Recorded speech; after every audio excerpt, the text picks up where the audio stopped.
All right, let's jump right in. The industrial world is going through a massive shakeup right now. And believe me, fortunes are on the line. We're going to give you a front row seat to see who's really dominating in 2025. And look, this isn't just about spreadsheets and numbers. We're talking about pure strategy, hardcore execution, and frankly, survival of the fittest. So let's get into it.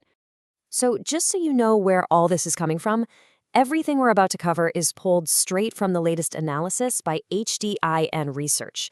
They've crunched all the year-end numbers. If you want to get really granular and read the whole thing, you can grab the full white paper on their website. Okay, enough of the setup.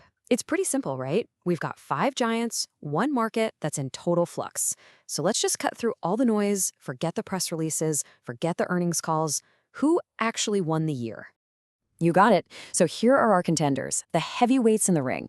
You know the names. You've got Honeywell, the massive diversified player, Emerson, the specialist in process control. Then there's Powell Industries, the expert in all things electrical infrastructure. Rockwell Automation, a leader in the factory automation space, and Woodward, the old-school veteran in aerospace and industrial controls. Everyone's got a different game plan, and they're all gunning for that #1 spot. And this is the key thing you've got to understand. The game has totally changed. It's not just about, big machines and bending metal anymore. The whole industry is shifting from physical stuff to smart, software-driven systems. And let me be clear, this isn't some passing fad. It's a fundamental revolution. And it's what's going to separate the big winners from the dinosaurs. All right, all that talk about strategy is fine and dandy, but at the end of the day, cash is king, right? So let's kick this off. Round 1, profitability. Who's actually making money? Who's turning all these grand plans into cold, hard cash on the balance sheet, like today? Okay, so take a look at this. What's super interesting here is Emerson, right at the top. They're leading the pack with an adjusted EBITDA margin of almost 25%. And, that EBITDA number, it's a really clean way to see how profitable the core business is. And Emerson got here by making a huge, deliberate move. They sold off a bunch of their lower margin stuff, think climate tech, waste disposal, to go all in on high-value automation. It's clearly paying off, but look how close it is. Rockwell and Powell are breathing right down their neck. Yeah, a 25% margin is great, no doubt. But you and I both know growth is what really gets Wall Street excited. And this number right here, a 21% pop in net income for Powell, that is absolutely explosive. That's the kind of thing that makes everyone sit up and pay attention. So what's going on there? What's the story? It really boils down to perfect timing and flawless execution. Like the research note says, Powell they caught the perfect wave. They position themselves as the absolute go-to guys for the heavy-duty electrical gear needed for 2 of the hottest trends on the entire planet right now. 1, the explosion of new data centers to power all this AI, and 2, the massive global build-out of LNG facilities. Okay, so to really get why Powell's big year is such a big deal, and also why the other players are strong in their own ways, we kind of have to pull back the curtain and look at the 2 main playbooks in this whole industrial automation game. So on one side, you've got what's called discrete automation. The easiest way to think about this is, it's about building separate individual things, one by one.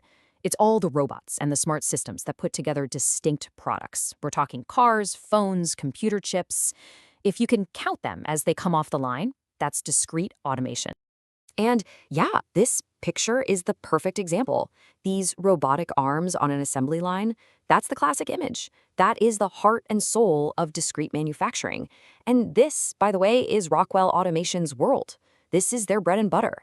Their whole business is built around industries like this, which, as you'll see, makes them very different from a company like Emerson. Okay, so the flip side of that coin is process control. Now here, we're not talking about individual items at all. This is all about managing a continuous flow of something. A great example is a giant brewery, or maybe a chemical plant. You're not counting bottles, you're constantly managing things like temperature, pressure, the mix of ingredients, all to get one continuous perfect product at the end. And this is Emerson's backyard. Right, I get it. Powell had an amazing year writing these huge projects. But that raises the big question, the one every single long-term investor asks. Is it sustainable? I mean, a great year is one thing, but can they do it again next year and the year after? It's the difference between a one-hit wonder and a dynasty. So yeah, let's talk endurance. And this right here, this comparison, gets right to the heart of it. You've got two totally different business models. You have Powell, who we're calling the sprinter. They win big, they're fast, but it's based on these huge projects that can be pretty cyclical. And then you have Woodward. They're the fortress. Why? Because something like 2/3 of their business is in aerospace, where contracts and the service that follows can last for, get this, up to 40 years.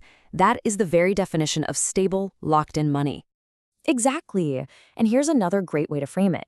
Think of Rockwell as being like Netflix. They're building this steady, predictable subscription business with their software. It's all about that recurring revenue. It might not be as explosive, but man, is it reliable. Then you've got Powell. They're like a Hollywood movie studio. They just dropped a $1 billion blockbuster this year. Awesome. But now everyone's looking at them and asking, okay, what's next? What's the sequel? They always got to be hunting for that next big hit. Okay, so we've looked at who's making the most money now and who's built to last. So it's time for the final verdict. And what the research really shows is there's no single gold medal winner here. The market's just too complicated for that. Instead, what we have are 3 different champions, each one winning in their own unique way. So, on the winner's podium for 2025, first up for Best Defender, we have Woodward. It's all about that fortress-like aerospace business with its 40-year cycles, just rock solid. Next, the high-growth dark horse. No surprise here, it's Powell Industries. They just perfectly executed on that data center and LNG wave. And finally, our structural transformer is Rockwell Automation. They are making that incredibly tough pivot from old-school hardware to a software-first model, and they're making it work profitably. And, this is a path Emerson has also been on, shedding assets to focus on its core. So that really leaves us with the billion-dollar question, doesn't it? We know who the champs were in 2025. But looking forward, with AI and the energy transition not slowing down but actually speeding up, which one of these playbooks, the fortress, the sprinter, or the transformer, is really built to win the next 10 years? Now that is the question you've got to ask yourself.